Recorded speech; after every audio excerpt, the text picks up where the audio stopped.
you could sum that up in one sentence, what would that be? Let's see, 7 years going against Central Dauphin was, I wanna say, probably the most nerve-wracking yet exciting time I've ever had as a basketball coach, because every game mattered, every game was important, and it just was fun. Just when I thought I was out, they pulled me back in. Please believe it or not, I'm still a cream of the crop. I was just until the age of 18 on the charts. Wasn't even dreaming this far. Believe who you are, the sun doesn't even know it's a star. Welcome back to Early Retirement, the high school hoops coaching podcast. Today's episode is a special one, not just because of who's joining me, but because of the story behind it. About 7 years ago, both of us were hired to lead programs that were looking for a spark. Two schools with proud traditions, hungry to get back to competing at the highest level. Since then, Cumberland Valley and Central Dauphin had become two of the most consistent programs in the league, winning championships, building strong cultures, and playing in some of the best games the area has seen. And at the center of it all, a healthy, hard-fought rivalry built on mutual respect. I'm excited to sit down with someone I've gone head-to-head with many times, a great coach and competitor, Coach Vespignani from Cumberland Valley High School. Coach, welcome. Thank you so much for having me. I'm excited to be here today. Now, before we get into this conversation, I want to take a moment to recognize what you've done, because what you've accomplished at Cumberland Valley is nothing short of remarkable. In just your first 7 seasons at the helm, Coach has transformed Cumberland Valley into one of the most premier programs in the state of Pennsylvania. During that stretch, he guided the Eagles to a 76% winning percentage, which is the highest in school history, and he already ranks second all-time in Cumberland Valley in wins, just 25 wins shy of the program record. Under his leadership, Cumberland Valley have won 3 Mid-Penn Commonwealth Championships, back-to-back Mid-Penn Tournament Championships in 2023 and 2024, and he led the team to the first District 3 championship in school history. The Eagles qualified for the District 3 playoffs in all 7 of his first seasons so far, 5 of which led to the PIAA state tournament. Individually, Coach Vespignani has been recognized as the Commonwealth Coach of the Year 3 times, and in 2024 alone, he was named the Penn Live, the Sentinel, and the Mid-Penn Commonwealth Coach of the Year. In just those 7 years, Coach Ves hasn't only restored pride to the Cumberland Valley community, he's redefined what excellence looks like. And I think it's fair to say our rivalry has been better because of it. Man, that's pretty good, huh, Coach? Hey, as a coach, you're only as good as the kids you have, and I've been blessed to coach some really great kids and some kids that have, they've been willing to buy into what we've asked them to do, right? And that's, as a coach, that's the most important thing, right? Because you could be the greatest coach in the world, but if you don't have kids that believe in you and buy into you and want to be a part of what you're selling, it's not going to matter. So again, I've just been fortunate to be around great people. That's awesome. Let's talk about the beginning. We both came in around the same time. I'm pretty sure we were hired like a week apart. We were both trying to rebuild programs that had struggled a little bit. What do you remember most about those first couple of years? And when did you start to feel like things were turning around for you? Sure. I mean, my first year, we had 8 seniors. And again, 8 really good kids. For the varsity level, they had never experienced a winning season. So, like, we're going in year one just going, like, we just want to have a winning record. We just want to make the district playoffs. Like, our goals, not that we didn't have high goals, but it was basic, right? We wanted to get in. We wanted to compete. And we had a great start to the year. We kind of were average in the middle, but we got into the district playoffs. We were lucky. We ended up winning a big game down at Cedar Crest in a play-in game to get to the state playoffs.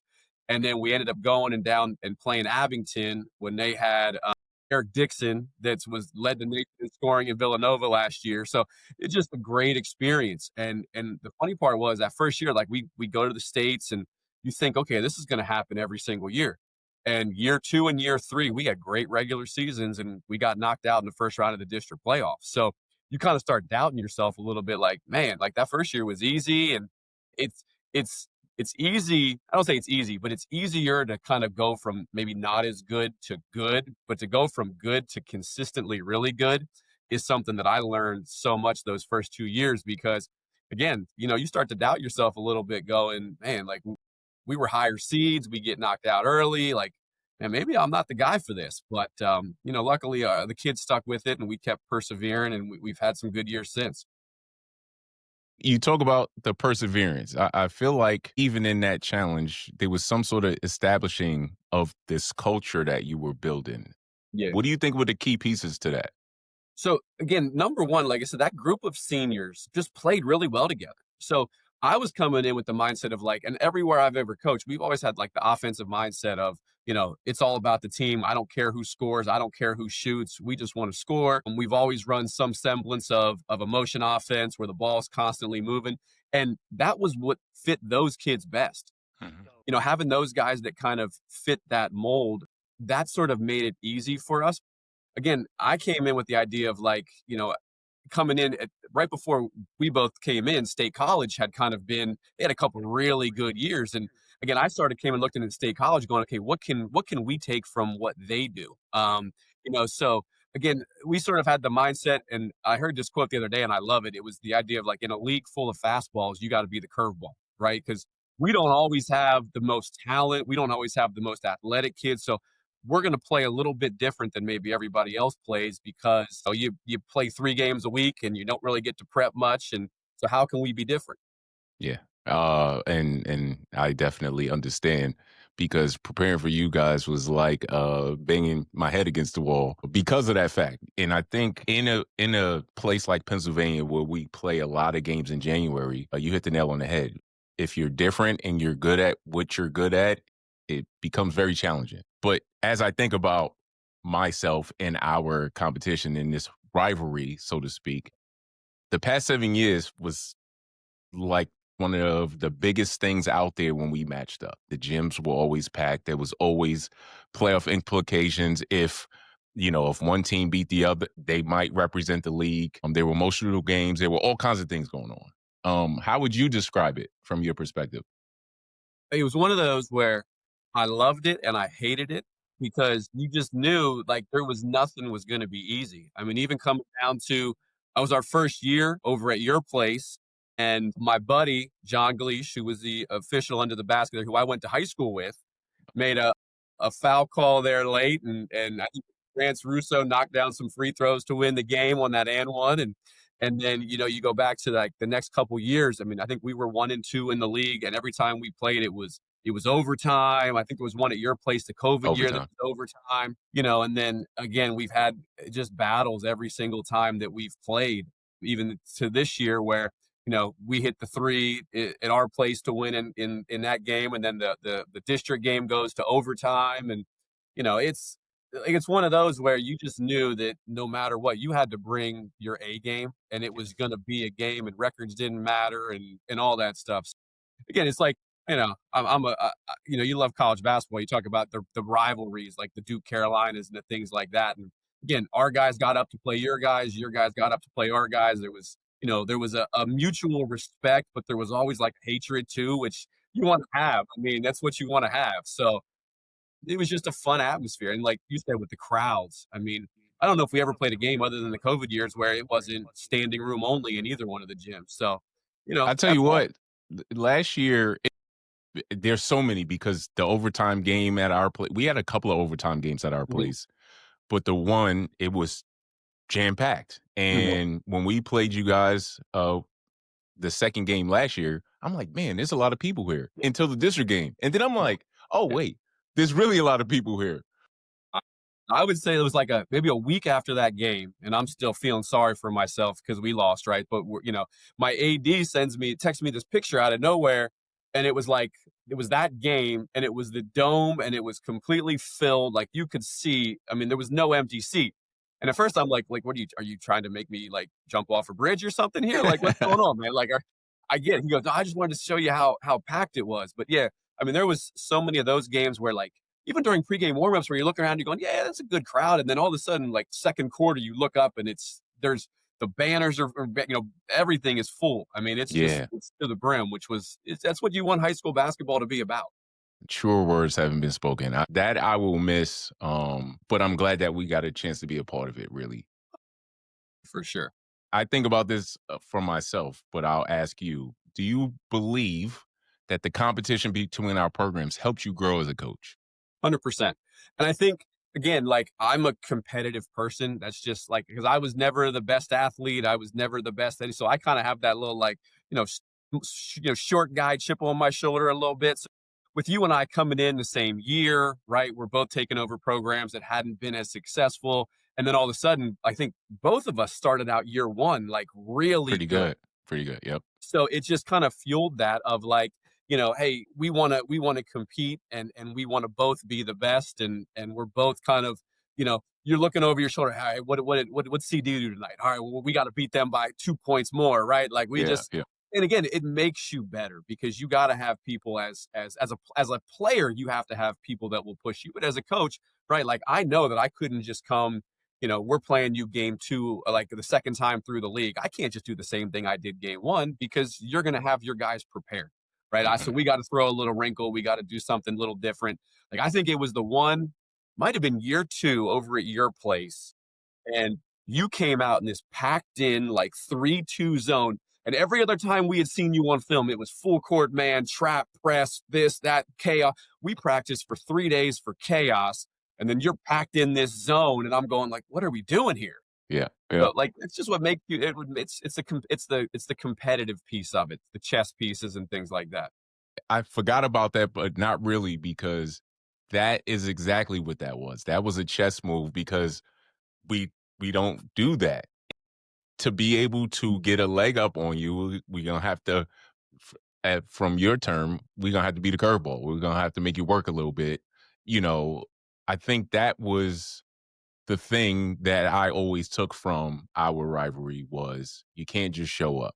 And when you do show up, you're going to have to be prepared to make an adjustment after an adjustment after an adjustment.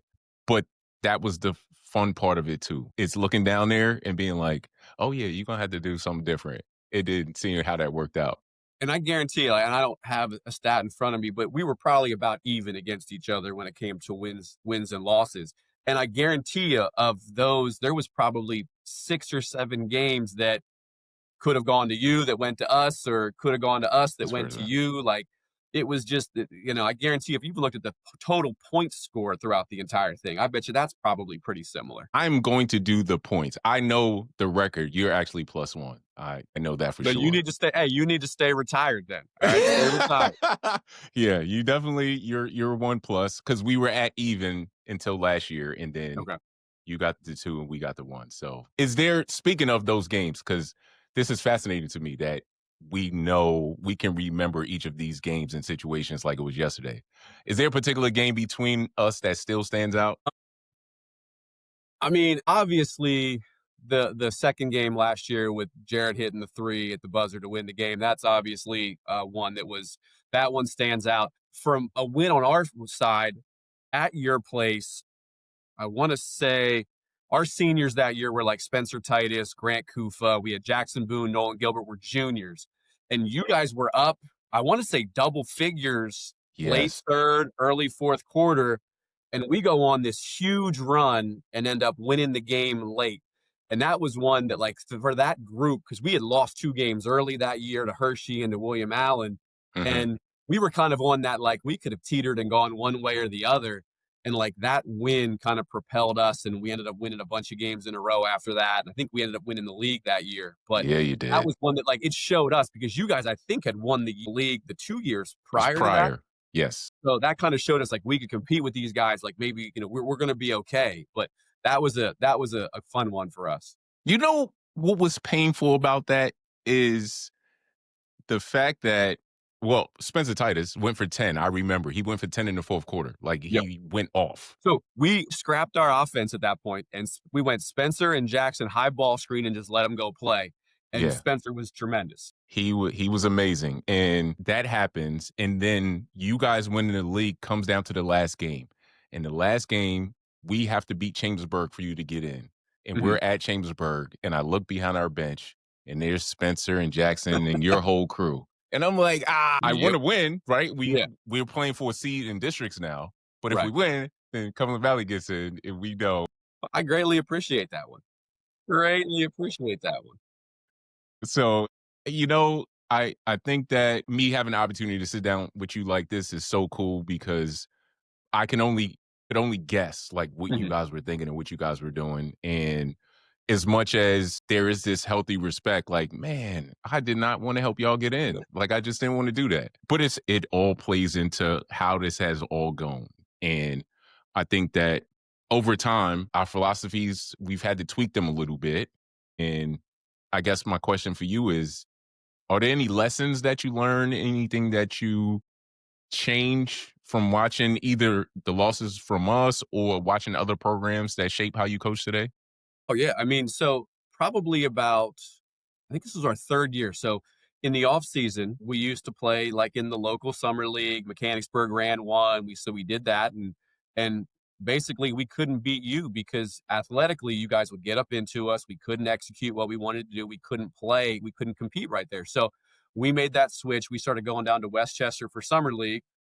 We started going down to Philly at every opportunity that we could to play games. And like Coach K down at Westchester, I'd always say to him, like, give me the best you can give us. I don't care what the score is, I don't care how bad, but we needed teams that would play us the way you guys played us so that our kids got used to competing at that level, competing at that speed, competing with that physicality to be able to again handle that, to be able to kind of beat you guys when it mattered. And so Yeah. that was something that we definitely changed. The other part is like I'd say the last 3 years, I mean, we've been a predominantly zone team, and some of that was because, again, looking at, some of the guys you've had over the last couple of years, we just didn't feel like we could guard them consistently for 32 minutes of man-to-man.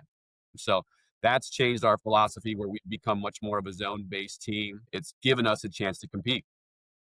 I have to say, when you say about your zone based team, the first game last year, you guys played us at our place and you came out in man. And it was like, we're not afraid of you. And we did not respond well to that. The game was we were ready to jump on you guys, but you guys kept it just close enough to get confident enough to then, I mean, it was bad for us. And it's one of those chess moves. And I don't know why you did that, but I can tell you that you coming out in man threw us completely off and we were not ready to respond to that. Yeah, yeah, I mean, sometimes it's just like the day before, it's like, "Hey, let's just try it. What the heck?" I mean, Mhm. and like you said, we were fortunate because we were not very good offensively in the first half of that game, but, like, every time I think you'd get up 6 or 8, we could cut it to 2 or 3, and we kept it, and then we came out like, I think we even went in the locker room, we're like, "Guys, we can't play much worse," and it's like I think we might have even been up at half, like, something stupid happened right before, and we go up, like, 2 at half, Yep. and we're like, "Guys, we can't play any worse, and we're up 2, like, let's go." In third quarter. Yeah, it was. And those games are the anomaly. Like, we didn't miss a shot, you guys couldn't make a shot, and it just snowballs, and high school kids are, I love them to death, but, high school kids, sometimes they get in their own head Yes. and you there's nothing you're gonna say as a coach to get them out of their head. So, That's something that I don't think the general public or even the parents of our players fully grasp that they're high school dudes and sometimes it just happens. Like sometimes they just don't play well and it doesn't matter what you draw up, it's not going to change the fact that it might not be their day. And that's okay, but it's hard sometimes. yeah, and I say all the time, like, as a high school coach, as a high school teacher, but high school coach especially, like, my happiness half of the year is based on a 15 to 18-year-old boy. And, like, I love them to death, but they're the dumbest species on the planet. It's not their fault. Like, they'll eventually grow out of it and their brain will fully form, but, they could have posted a picture on Instagram at 2 o'clock and the girl they like didn't like the picture within enough time, and all of a sudden they can't make a jump shot that night, So it's tough sometimes with high school kids, but you just got to keep at them. You got to keep fighting with them. You got to keep loving them and showing them that you're there for them. And I think more often than not, they do what you want them to do. That is indeed true. You mentioned the things that you changed, what you learned over time. I know for me, I learned a lot competing against your teams. The discipline and the execution, it's easy to respect. It gives me a headache, but it was very apparent that that was a thing that was taught and drilled, and your guys were very good at that. Have there been times when you saw something from our side where you were like, I got to find a way to match that? Like I said, we've always been the idea of like, hey, we've got to find a way to use your aggressiveness against you. So, again, our offensive philosophy, all of my years has sort of been overall philosophy has been the same, but how we execute it's always been a little bit different. Hmm. The last couple years we haven't had a ton of size, so we've been much more of a 5-out team. And like our idea, like a lot of the back cutting and stuff we do is all based on we know that we need to be able to do that to release pressure to be able to compete against the likes of you and the Central Yorks and the Reddings and anybody you might face in the state tournament. So we've kind of like the philosophy of we're going to do what we have to do to be able to beat the best of the best, right? There's some teams you can walk out there on a Tuesday or a Friday and you're going to win because you got better players, but you're not going to do that come February and March when it matters. So like trying to put together a style and a system and tweak and change what you're doing to compete with the best and use, we always talk all the time, like the defense can't take away everything, right? So if I got the ball and I go and I dribble at somebody, either I'm going to get a back cut. If I don't get the back cut, I'm probably going to get a handoff. And if they guard the handoff this way, well, then I'm going to do that. So it's like the if then and changing up what we do. But again, a lot of it with our pressure release and our wanting to be better with the ball, being better passers, being more disciplined in what we do was to be able to beat teams that we knew were going to pressure us and try to take us out of what we do. You're talking about how you build success on the court. How do you build success or measure it beyond the scoreboard, beyond the court?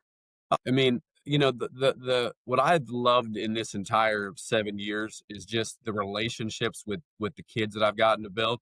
I mean, kid has a birthday, they're getting a text from me. This is the last 7 years, right? Some of these guys I haven't seen in 4, 5, 6 years, and I go through our text chain, and it's my birthday text every single year. So they're gonna get stuff like that.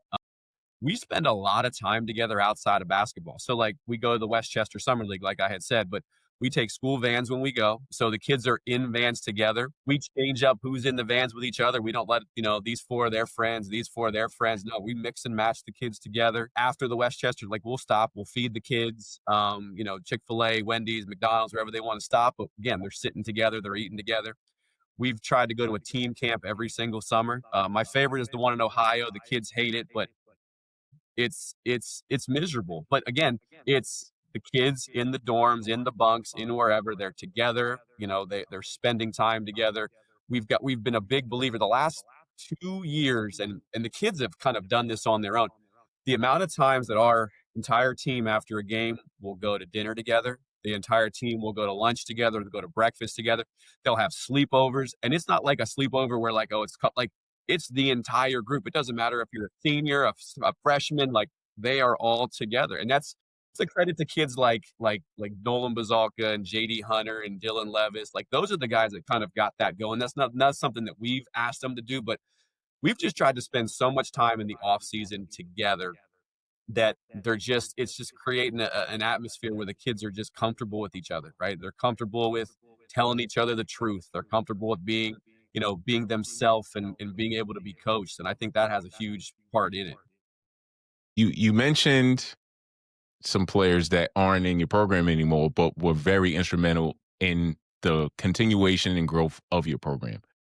What life lesson do you try to instill in your players before they leave?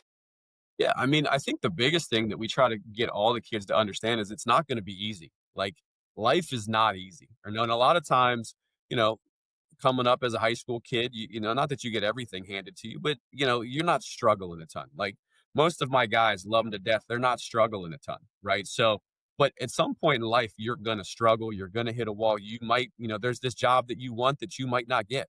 And it might be because, something that you have no control over. So to be able the idea that like, just control what you can control. If you show up every day with the right attitude, you work your butt off, you do what's asked of you when it's asked of you, and you put other people's success before you, like celebrating other people and what they're doing, that's going to come back to you tenfold. It's going to eventually work out to you because, and I've been fortunate, like I look at some of the colleges some of our kids have gone to and what they're doing now. And now we've got that older group of kids, like we've got guys getting married. We had somebody just had a child. So we're starting to see some of those things, even like Sam Sherry's now playing pro ball. And again, love Sam to death. This was a kid as a senior. His last game his senior year against Cedar Cliff in the district playoffs does not score a point. didn't score a point. Now he's playing pro basketball, so just to see their growth as human beings and to know like, hey, this is a big part of your life, but this isn't the ending part, and you're going to accomplish so much more. And just remember that when things don't go well, you're not giving in, you're not quitting, you're fighting through it, and that's gonna help you succeed in life.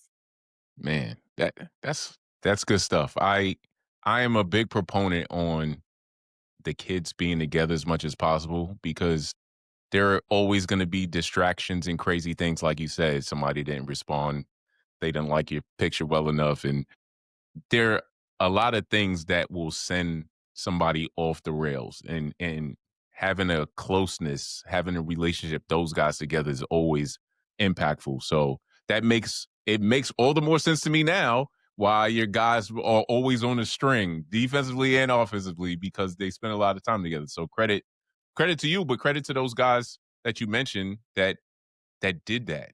Yeah. That's Well, pretty cool.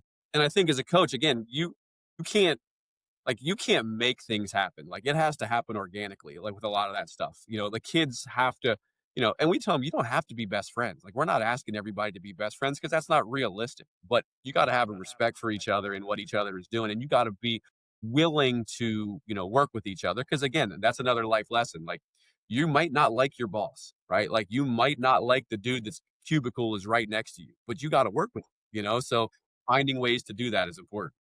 That's super cool.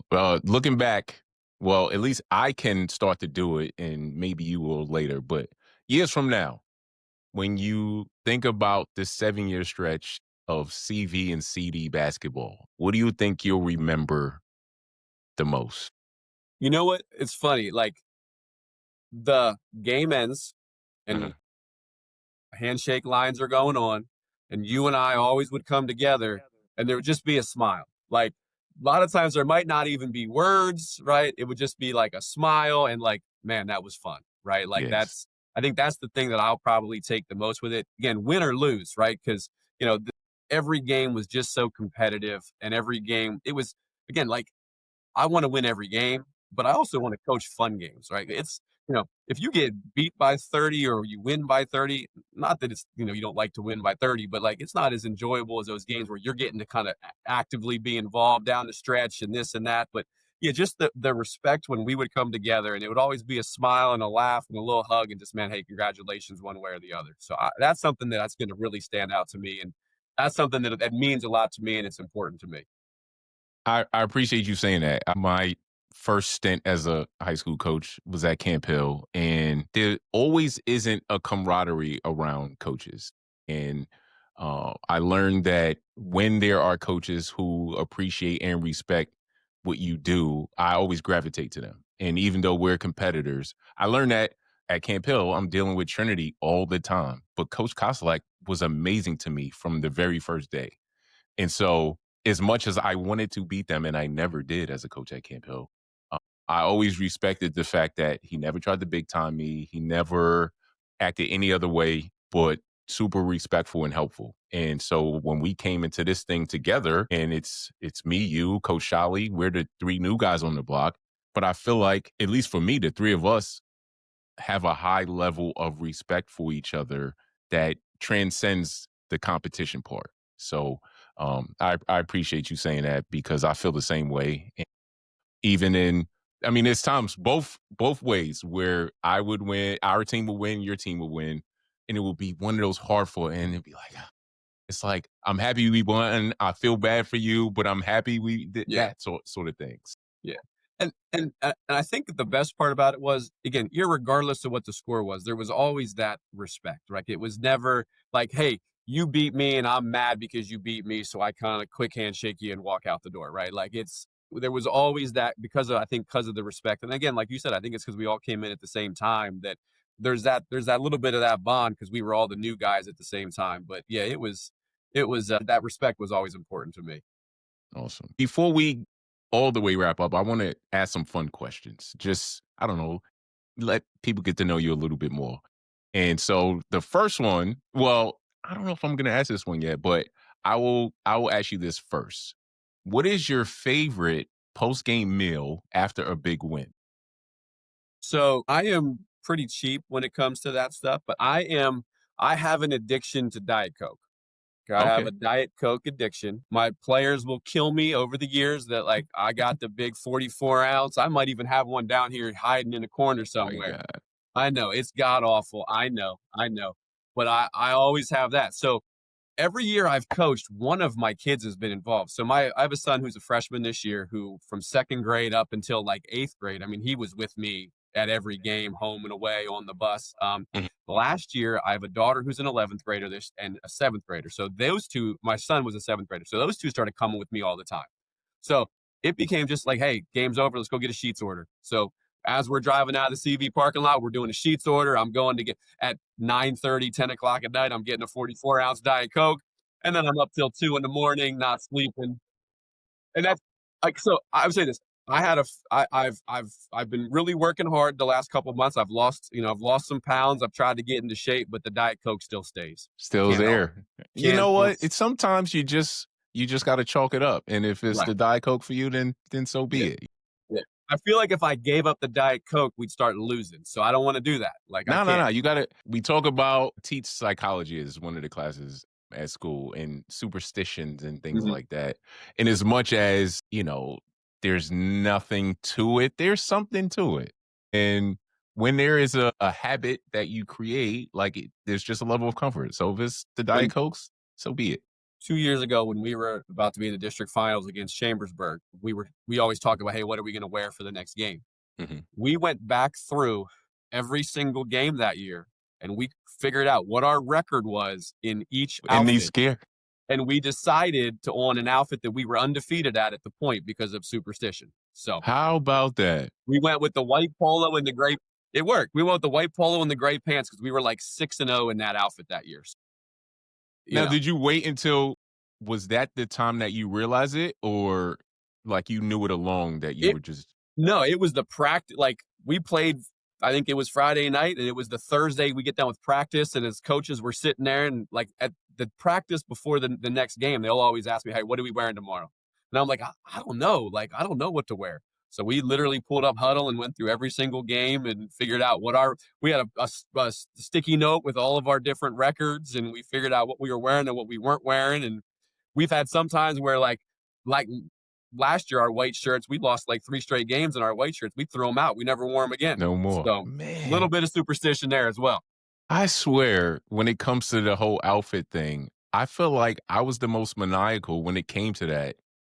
And I feel like you got me beat because We I wouldn't even consider that. This year, it's even worse because I would always get our guys tops and shoes, and then we would say like, okay, black dress pants, gray dress pants. I took it a step further this year, and I literally got everybody the same pair of pants. So like, we're gonna be complete, and it's Straight. all, and again, I'm so brand conscious. I'm a Nike guy, so Yeah. we're gonna have a Nike top, Nike pants, Nike shoes. I might even go buy everybody Nike socks. Like I don't know, but uh, no, I'm a big believer in like because I used to love the shirt and tie and the Mhm. coat, and then COVID hit and that sort of went away. Yeah. So now this is like my way of keeping everybody uniform. That's cool. That is cool. And I can dig it. I appreciate it. Hopefully people who are watching this can understand that part because that's part of the fun. And that's part of our connection to the whole thing is, what we're wearing too. We talked about our games, and it doesn't have to be the games that we played in against each other, but what was the best atmosphere you ever coached in?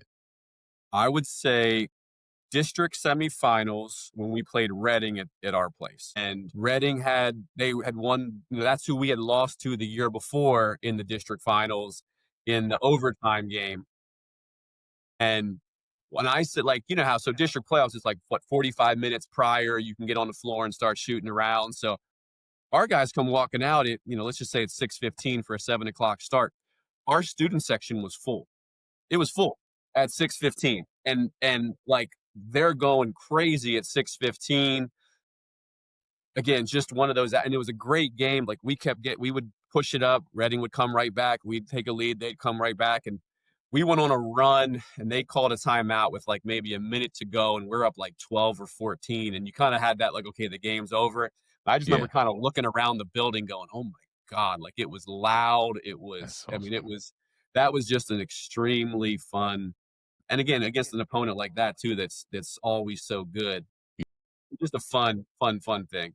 Hey, I'm thinking you're giving me all types of nostalgia because I think one of the things that I'll take away from my experience is having the opportunity to do just that, to be a part of in any particular season, our guys got to play in one of the biggest games in whatever year it was. And those guys being able for the rest of their lives to be able to talk about that because they Mhm. will.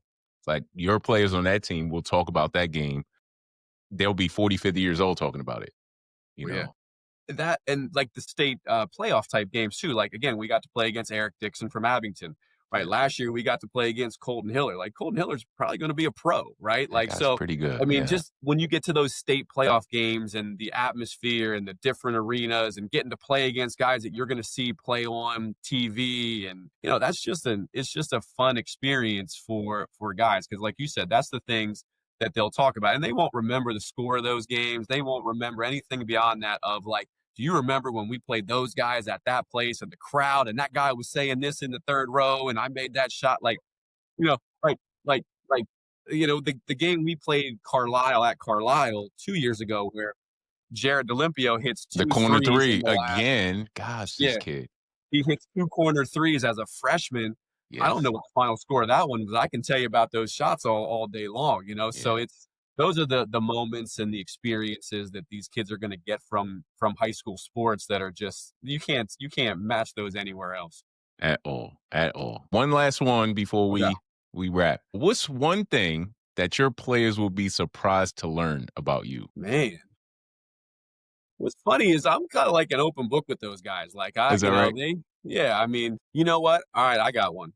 And Okay. I'm going to blame my daughter for this. And they may or not, I don't think my guys know this yet, but I'm going to blame my daughter. I love her to death. So she loves theater. She loves, going to Broadway. She loves going to plays. So I've been to 2 Broadway shows with her, and I love it. That's awesome. Like Okay. I'm into it. Like All the right. one guy, his name's Jeremy Jordan. We went to saw The Great Gatsby, and Okay. again, going in, I don't know who the guy is, but my daughter's like, yeah, he's like the Brad Pitt of like Broadway. He's Okay. he's the guy, right? So he's like singing, and I looked at her. I said, "Is this recorded? What he's singing?" She's like, "No, it's live, you idiot." And I'm like, I had never heard a person sing that good in real life, right? Like Wow. Yeah. it was just cool. Like so I'm hooked. Like I like going to the shows with her. I love, like, we'll go up. A lot of times my mom or my wife will come with us, and we'll go, like, we'll take the train up to Newark, take the train from Newark over, come out right on Madison Square Garden, walk up, find a like get something to eat for lunch, go to the show, and then go back home that same day, that in the evening. But it's just a cool experience, like, plays, and like I have no musical talent whatsoever. Like I Yeah, me can't act, neither. I can't sing, I can't do any of that, but it's something that she really likes and she's really passionate about, and I think it's cool. Like I probably hated on it before I ever went with her to it, but I love it now. I'm good. I think when there are people that are excellent in something, there's a level of appreciation that you have to have.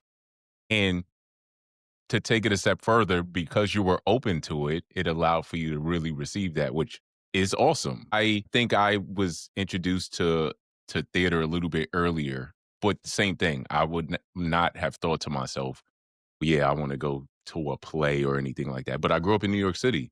And at some point you're gonna go, and then you go and you're like, wow, these people are really talented. It's And it's it's crazy. yeah, I'm glad that we're here, and I don't want to keep you any longer, but I appreciate you taking the time to do this. We've been on opposite sides of the bench, and the truth is our rivalries are what made both of our programs better. You guys pushed us, we pushed you guys, we brought the best out of each other. And I think that's why high school basketball is so special.